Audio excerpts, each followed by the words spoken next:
It's the Chartographers.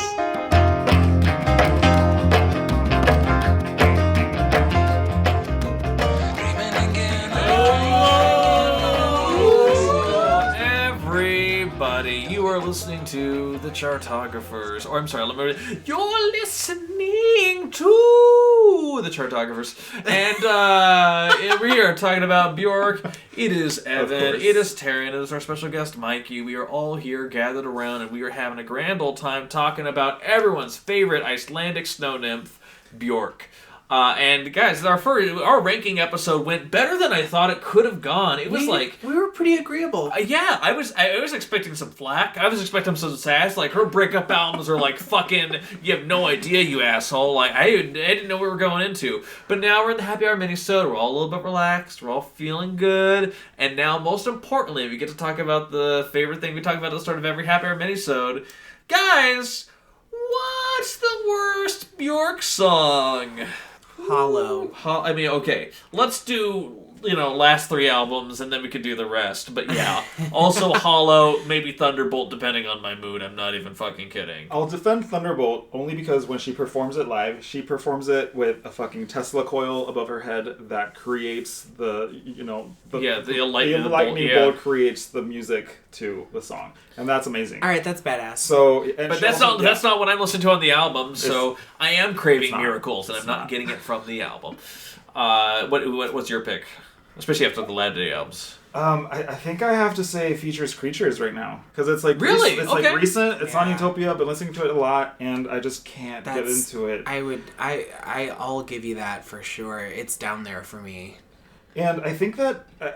Correct me if I'm wrong. I think that's the only song, or one of the only songs on Utopia that she didn't collaborate with Arca on, and I feel like it doesn't belong with the rest of them. Okay. All right, fair. All right, now if we're talking about the pre-Biophilia albums, do you have a pick for a worst song?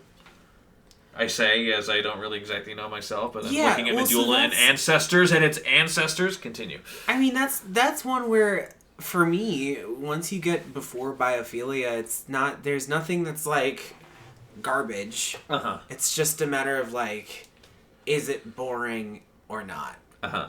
And for me, that would go to like Aurora off of Vespertine. Mm-hmm.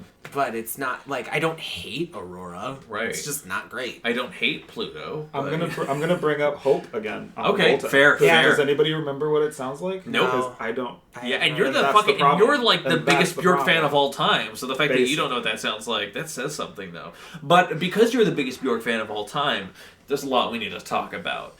Before we get into our full Dancer in the Dark experience, the other thing I want to talk about is that you've seen her live not once, but thrice! Correct. Walk us through that.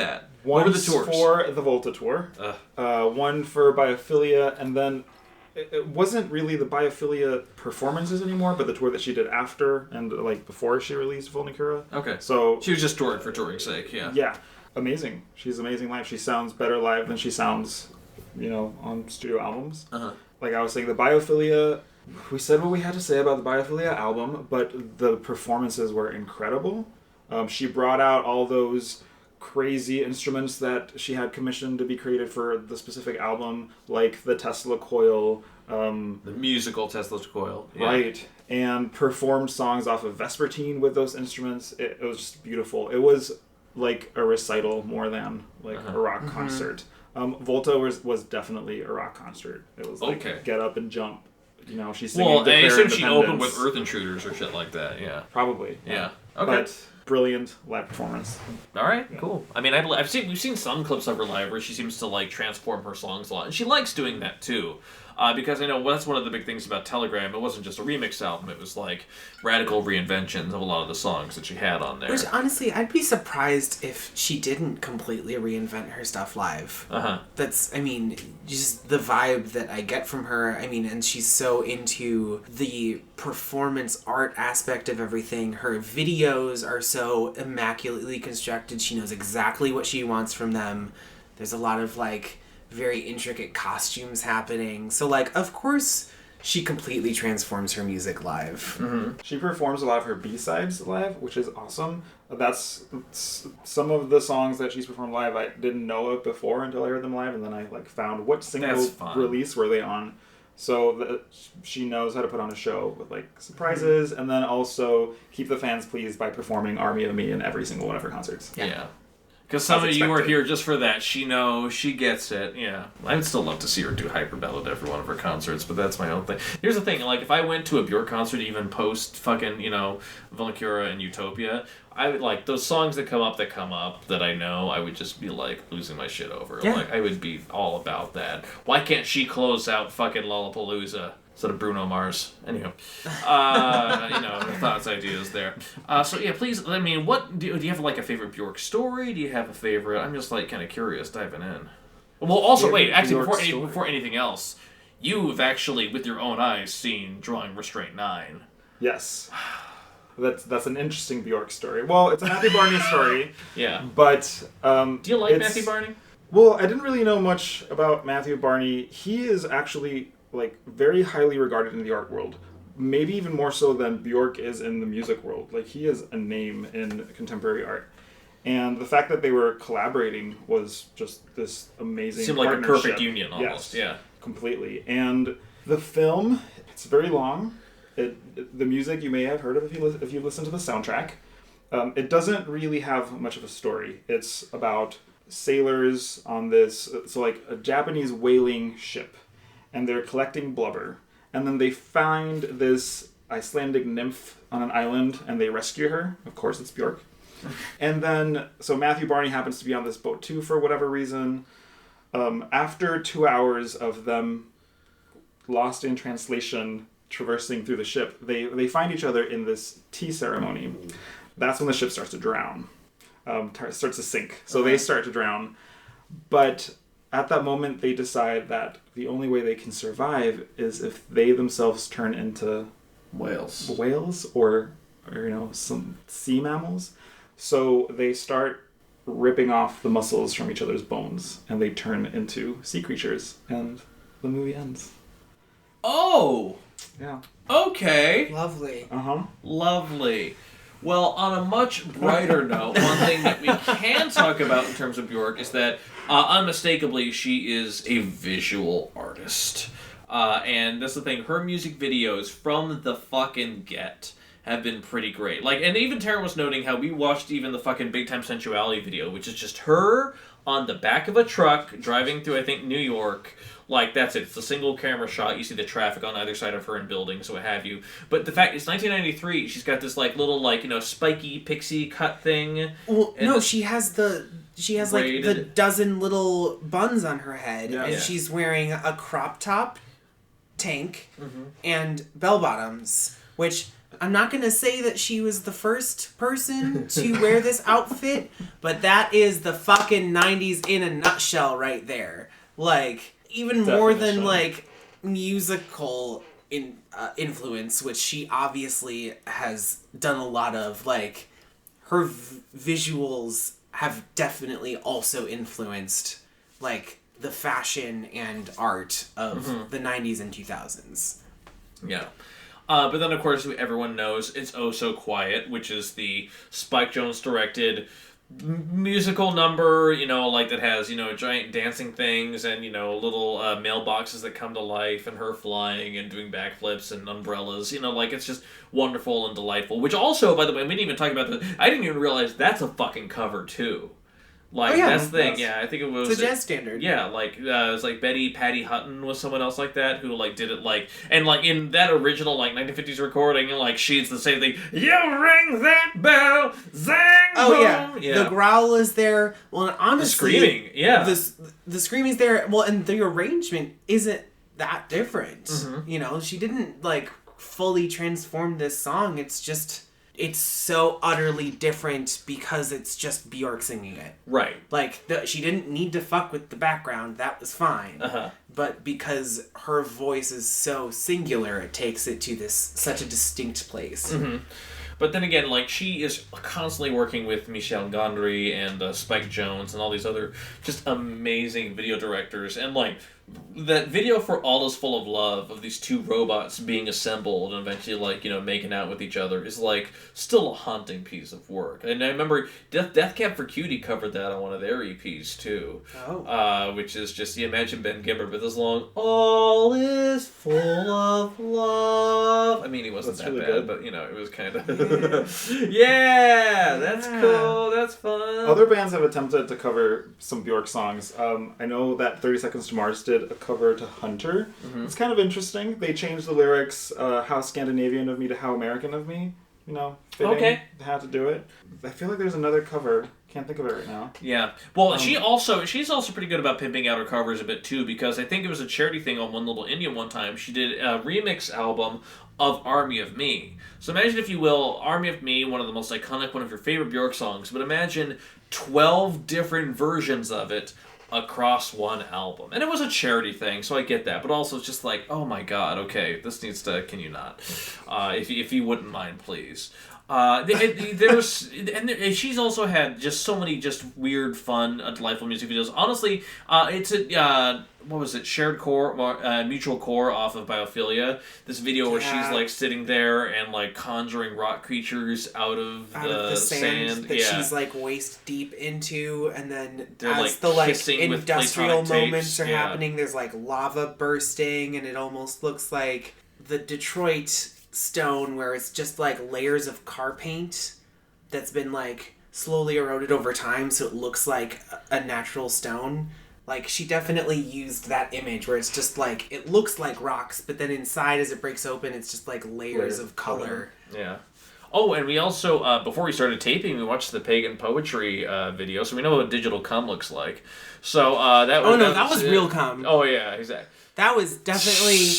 And if it wasn't actual cum, it was damn close. I know what a cum shot looks like, and that's what that was. I love where this And that's podcast when is I going. got banned. Also, by the way, weirdly enough, I think it's also interesting when she did the video for Who Is It off of Medulla. Every time we say Who Is It, I think of the Michael Jackson Who song. is it? Which is really different. But like, cause on that one there, like on the one of the album, I think sounds fine. It's got those like vocal beats, but on the music video cut, it's all bell oriented. You know, like she's in a bell outfit. There's little kids doing bells, and instead of like all the boom, you know, that's in the background, it's bling, bling. Oh, Like, it's interesting. exactly, which is like, that's kind of a interesting take to do it. Literally, I have a feeling it's her going to the director being like, it's going to be about bells. It's like, oh, okay, cool. So You're so good at that. well, like her intonation is so specific. I know. Right? Yeah. My Bjork is terrible, but yours is fantastic. I've been in the Bjork a little bit. You know, it's been a good time. So oh yeah. By the way, there was the time when she got dragged a lot for it though. But girl, of all the songs, was nominated for an Oscar for Best Original Song, for Dancer in the Dark, for I Feel It All, which is like... You mean I've seen it all? I've seen it all, yes. I was thinking of...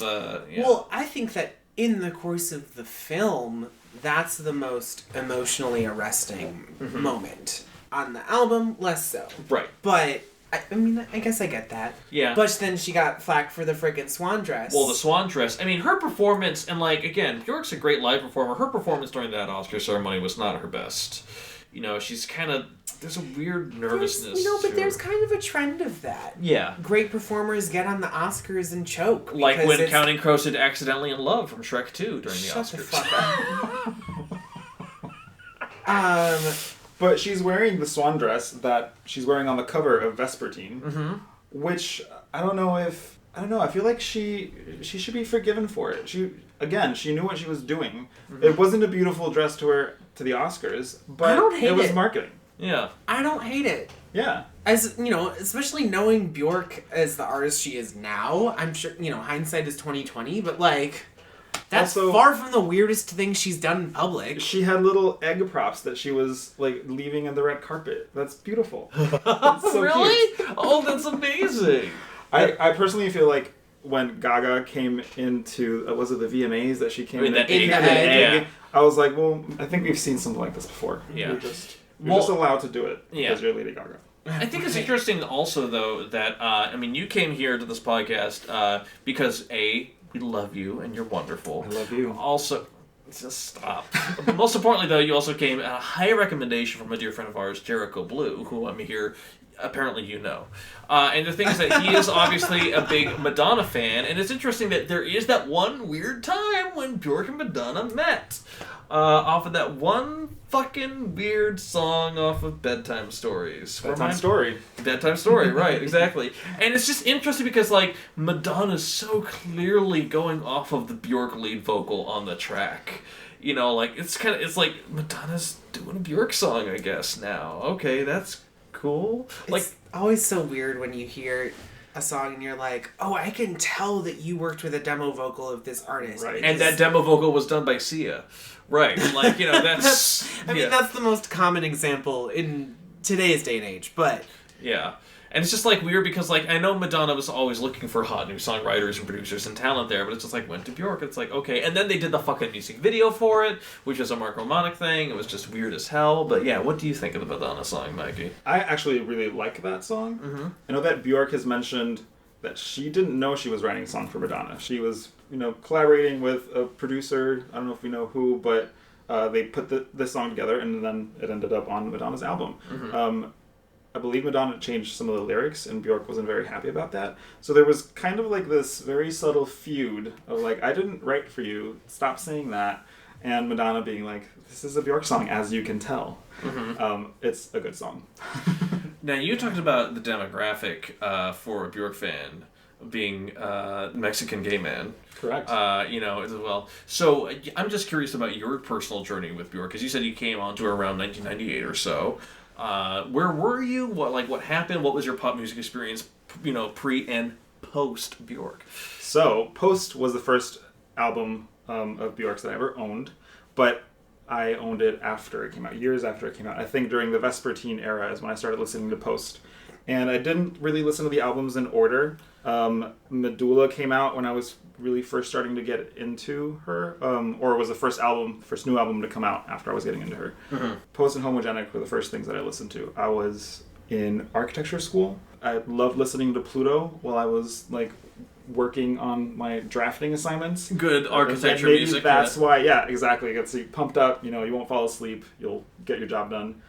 But eventually I made my way through the entire discography until I caught up. And then it kind of went downhill. Yeah. and I love that as a hardcore Bjork fan, you acknowledge that too. Yeah. I know, and I'm sure you've also run into hardcore Bjork apologists that are just like, nah, everything she does is just fucking brilliant. I mean, I still listen to every one of the albums. I skip songs here and there, mm-hmm. but I might be one of those. You take in the totality of the Bjork artistic experience inside of you. Yes. Yeah. As much as we hated on Biophilia, there were some good things that came out of it. I thought the live performances were great, the instruments. The apps, which I've never personally played around with, but they sounded cool. I've heard some people rave about the apps, and it's just I mean, I get that, but also you can't do that at the expense of crafting a cohesive album. It was a super ambitious album, and it was almost gimmicky. Uh-huh. It was this song is about the Big Bang, so I'm going to write lyrics about the Big Bang, and that's really not very clever. Well, and also that's the one where you talked about how there were instruments that were specifically tailored for that. Like her creating a music box very specifically for Venus as a Boy, or was that Pagan Poetry? Sorry. It was, Pagan Poetry. Yeah, I was getting that mixed up. But that one, okay, cool. That's, I mean, I dig that. I'm a part of that. But her creating out, instruments very specifically for Biophilia, and two things about that. One, they sound like instruments that already exist. I don't know where the distinct and unique textures come in, honestly, on that album. And two, more to the point, I don't care how many fucking instruments you make. It doesn't matter if you don't tie them into a song. That's my biggest complaint about any time an artist is just we're gonna do something out there crazy. I'm you could do whatever textural experience you like. It has to still be musically cohesive. Yeah. Way, Well, and I think part of my issue too is when I was reading about how many different time signatures she's using on this album, it sort of clicked as to why you hate it. I hate it.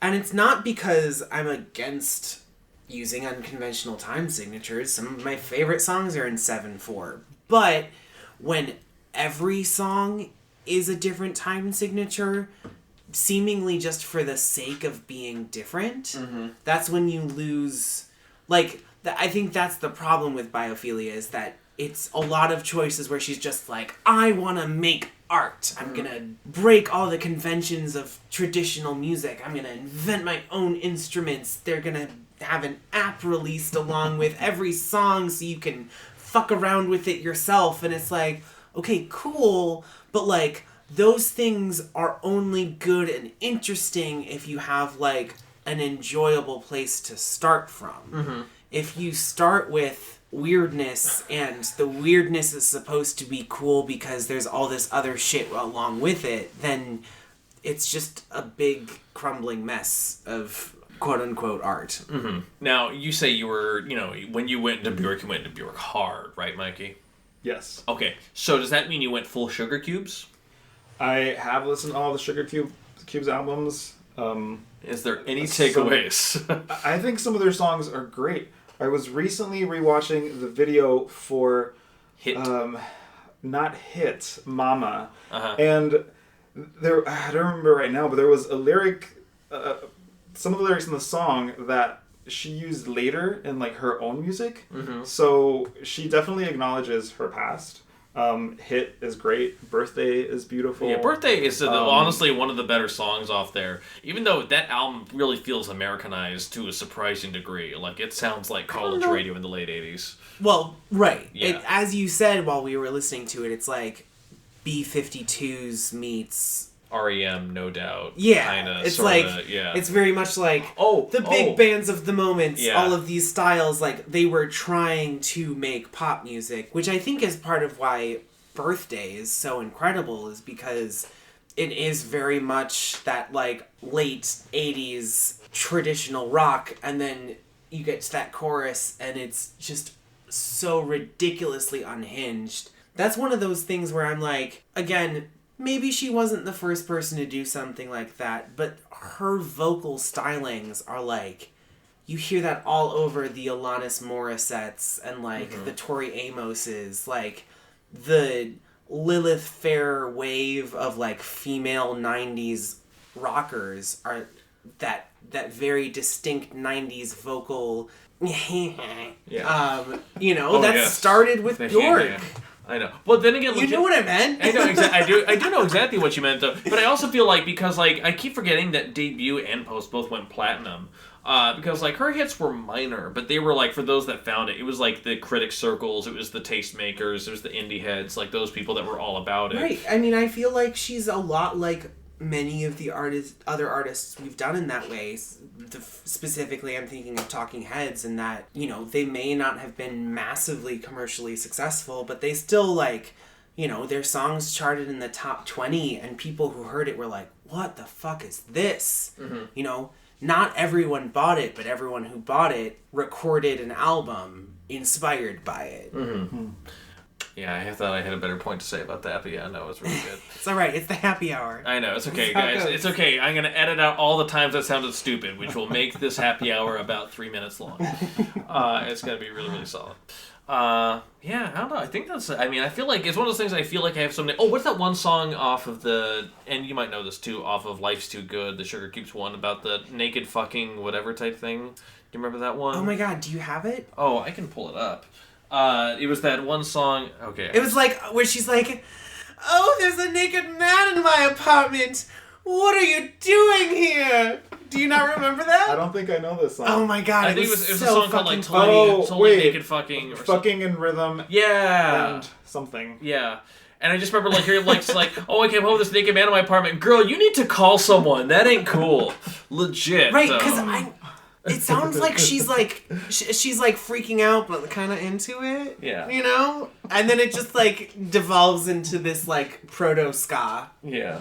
But like, oh, okay. Cool. I mean, and she she does do a lot of guest verses. She did do some guest vocals on a fucking Death Grips album, and which of course, because it's a Death Grips album, I'm never going to listen to it ever in my entire life. But good for you, girl. I feel that. I really, really do. That being said, I mean, we said our piece here. Yeah, Mikey, do you have any other last stories or anything else you want? Something you want the fans to know or anything else like that? You're putting me in a tough position here. I know. Favorite video we're not talking about. I've Favorite talked costume. so much about the Tesla coil, but that was just Damn. impressive. Like when it came down from the ceiling and she started performing Possibly Maybe with the Tesla coil, that just like moved me. That's probably my favorite song that she performs live, along with Army of Me. She always just turns that into a jam. There's like lasers coming out of her hands, like she's a goddess when she performs it. Yeah. How many of her live albums do you own? Because for the record, to the listeners at home, she has about 800 live albums. Well, yeah, after she put out Vespertine, she put out Debut Live, and then Post Live, and then Homogenic Live, And then Vespertine Strings. Yeah. And then Vespertine Vespertine Live, Live. and then Vespertine Strings. Yeah. Like, she's very much into releasing an alternate version of literally every song in her discography. Yeah. And then there's also the remix albums like Telegram, Voltaic, Bastards. So every album has a sort of a secondary companion. And then a tertiary companion. Sometimes, yeah, and they're not usually, as good as the original. Right. But she does have, because I was looking through her greatest hits track listing, which apparently was voted on by the fans and ranked in order by votes. So whatever got the most votes was the first song, and second most the second song. We're just kind of like, okay. And this came out in what, It was I think after Vespertine, right? It was after Vespertine, right. But one of the ones that was on there was just a great little number that I think a lot of people forget about, but she had this song called Play Dead from a movie that no one remembers called The Young Americans. But I don't know, like, that song, that orchestral thing done with David Arnold, who also did a lot of strings for, like, say, the James Bond movies for a good time, like, I just thought that was kicking. That's just a great little unheralded little nugget in her discography that's, like, kind of glossed over. The FM, per Steely Dan references. Great soundtrack that just kind of is forgotten on the wayside. That's a good question. Are there any other, like, your favorite B-sides that we haven't talked about? Amphibian from the Being John Malkovich soundtrack. Nature is Ancient. From Homogenic, I believe. Okay. We talked about Domestica from Vespertine. There's so many. So Broken. You guys heard that one? I think all of these are from Vespertine. And then Verandi. The Charlene. Sucker Punch remix of Army of Me from the soundtrack to the movie Sucker Punch. That's also a thing that happened. Fun one. Sure. Yeah. Well, and if you're a fan at home and you actually have, like, hey, by the way, here's a link to a fucking awesome one, please do post it on our Facebook, because, like, legit, we would like to see it. Or email us at thechartographers@gmail.com. Oh, great. Any other last minute things, Mikey? Can't think of anything. Okay, that's fine, because guess what? I am so glad that you've been here. I'm so glad we've had this discussion. I would like it to keep going on our socials, on our Facebook, on our Twitter. When you leave a review on the iTunes, you can post a note about it there. We'll probably read it. Please do. In the meantime, though, seriously, thank you so much for being here. This is delightful. I'm so glad we got to talk about this. And like, again, as Taran and I were noted before we started taping, you know what? Like, we've listened to a lot of Bjork this week, and I'm kind of like, I want to revisit a lot. I'm not done with my Bjork pick. I'm really glad we aren't recording another episode next Friday, because, like, You just want to I want to listen to more dig Bjork. in. Yeah. I know. And watch some music videos and Yeah. maybe Drawing Restraint 9.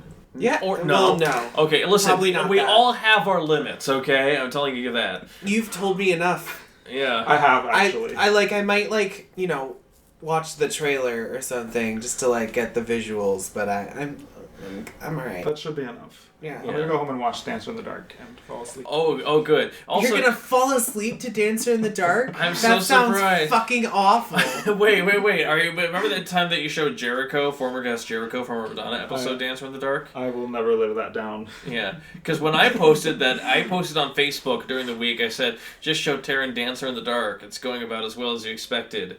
And Jericho responded to that saying, that is the worst thing I've ever seen in my life. I'm just like, oh, wow. I mean, I knew, like, it's not everyone's cup of tea. I get that. But also, like, wow, Jericho, like... I mean, I think I said this off mic to Mikey earlier. We were watching it. We made it... We were, like, over an hour in. And I was like, baby, you need to start fast-forwarding if you want me to finish this movie. Like, we were going, like, he played me important scenes and the musical numbers for, like, the last half hour to 45 minutes, and the rest I was like, I look, my patience is worn all the fucking way down. Yeah. Like, those first 40 minutes are just so hard to get through. I dig the musical numbers, though. And Joel Grey! And Joel Grey's there, too. For no reason. For but no he's there. apparent And reason. I love that. And, like, cool. Yeah. Good for Joel Grey. Yeah. But, like, I still don't love that song. I know. This might be the greatest sticking point you and I have ever had in any episode ever. That's it. We're not getting married anymore. Oh, goodness. But you, the listeners, are invited if you email the chartographers@gmail.com. Please don't do that. We have exclusive DJs. It's going to be a Bjork-only set. We're going to come down the aisle my God. to Sun in My Mouth. It's going to be really, really, really great. And then we're gonna exchange rings to Venus as a boy. And then, of course, we're going to open the dance floor with Thunderbolt. I was gonna say Crystalline. Oh, my God. We'll Okay. open the dance floor with Crystalline. Yeah. Hey, Aunt Jamie. There's crystals growing underneath your feet. Except, well, then we'll kiss the future forever, because that's what our future is going to be. Forever. All right, You we're guys. done. All right, Cut this guys. shit off. Done. We're over. It's over. Hey, guys. Let me just say, though, thank you so much for listening. Keep on listening. We're gonna have our kiss to mouth mantra. Or, wow, this is... Bye. Thank you, guys. Bye.